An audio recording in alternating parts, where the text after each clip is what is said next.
Hello అండి. ఈరోజు నేను మీ అందరికీ ఇంట్లోనే కస్టర్డ్ పౌడర్‌ని ఈజీగా ఎలా ప్రిపేర్ చేసుకోవాలో చూపించబోతున్నాను. పర్ఫెక్ట్ రెసిపీ అండి.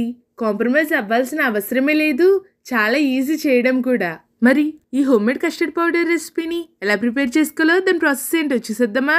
మిక్సీ జార్‌ని తీసుకోండి. ఒక కప్‌ని కూడా తీసుకోండి. ఇదే కప్ తోటి మనం వేసే ఇంగ్రీడియంట్స్‌ని కరెక్ట్‌గా కొలిచి ఈక్వల్ క్వాంటిటీలో వేయాలి. ఇప్పుడు మిక్సీ జార్లోకి 1 కప్ షుగర్ని వేయండి. మీరు ఏ కప్తో అయితే షుగర్ వేశారో సేమ్ అదే కప్ తోటి ఈక్వల్ క్వాంటిటీలో 1 కప్ మిల్క్ పౌడర్ వేయండి. మిల్క్ పౌడర్ వేసేసిన తర్వాత ఇప్పుడు దీంట్లో అదే కప్ తోటి 1 కప్ కార్న్‌ఫ్లోర్ వేయండి. మిల్క్ పౌడర్, షుగర్ ఇంకా కార్న్‌ఫ్లోర్ ఈ 3 ఈక్వల్ క్వాంటిటీలో వేయాలి. అప్పుడే మీకు కస్టర్డ్ పౌడర్ పర్ఫెక్ట్గా వస్తుంది. ఇప్పుడు దీంట్లో కలర్ కోసం ఎల్లో ఫుడ్ కలర్ని 1/2 స్పూన్ వేయండి. ఫ్లేవర్ కోసం 1/2 స్పూన్ వెనీలా ఎసెన్స్ని వేయండి. ఇప్పుడు మిక్సీ జార్ మూత పెట్టేసి మనం వేసిన ఇంగ్రీడియంట్స్ అన్ని మొత్తమంతా కలిసేలాగా బ్లెండ్ చేసి తీసుకోండి. మొత్తమంతా కలిసేలాగా బ్లెండ్ చేసిన తర్వాత మూత తీసి చూడండి.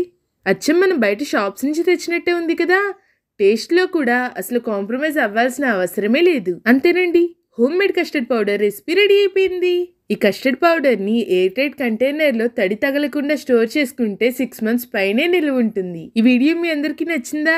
అయితే లైక్ చేయడం మాత్రం మర్చిపోకండి. ఈ హోమ్ మేడ్ కస్టర్డ్ పౌడర్ తోటి ఫ్రూట్ కస్టర్డ్ తో పాటు చాలా రకాల రెసిపీస్ చేయొచ్చు. అవన్నీ చూడాలనుకుంటున్నారా? అయితే నా ఛానల్ని సబ్స్క్రైబ్ చేసుకోండి. సబ్స్క్రైబ్ టు మై ఛానల్ అమ్మతో దివ్య.